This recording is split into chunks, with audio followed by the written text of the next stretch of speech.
Committee on Oversight and Investigations will come to order, and without objection, the chair is authorized to declare a recess of the committee at any time. This hearing is entitled Moving the Money, Understanding the Iranian Regime's Access to Money Around the World and How They Use It to Support Terrorism. Without objection, all members will have 5 legislative days within which to submit extraneous materials to the chair for inclusion in the record. So I now recognize myself for 5 minutes to give an opening statement. Mr. Goldberg, Mr. Noronha, and Mr. Thomas, I want to say thank you for being here. We appreciate your time. I know for at least 2 of you, you were also part of a hearing yesterday with my colleague Blaine Lukemeyer.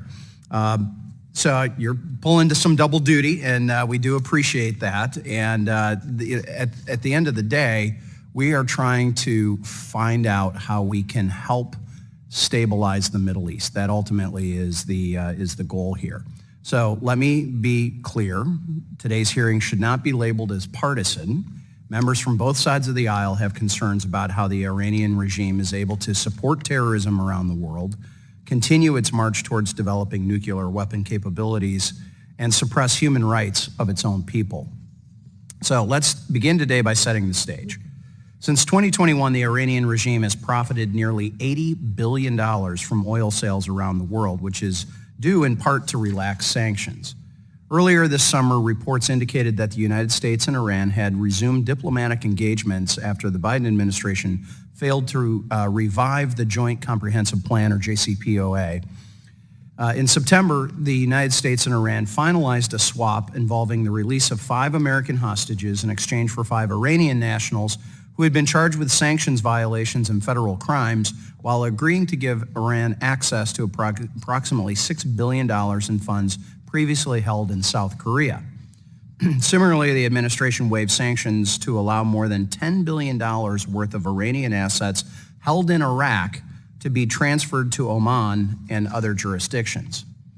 3 weeks ago, Hamas committed just one of the most brutal terrorist attacks that we have ever seen on the state of Israel, and 30 Americans tragically lost their lives in that.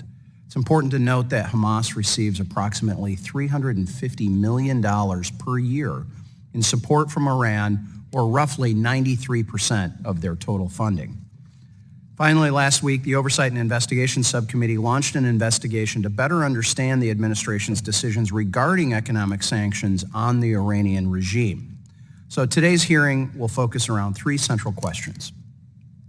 First, how restricted Iranian funds are held around the world and how the Iranian regime accesses them.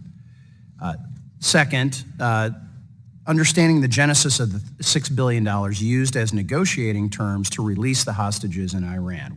Is that in fact what happened? And third, how the administration helped the Iranian regime more easily access an additional $10 billion paid by Iraq for electricity.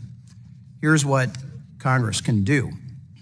First, we can push for greater transparency when any administration is choosing to waive sanctions that have been passed by this body, especially as negotiating terms in any hostage deal with the Iranian regime.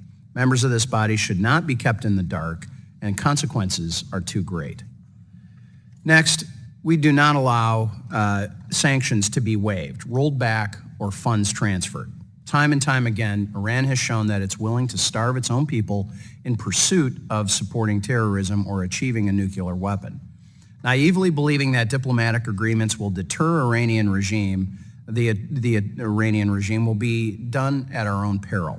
We must cripple their economy and return the previous administration's maximum pressure campaign, in my opinion. Let me close with this.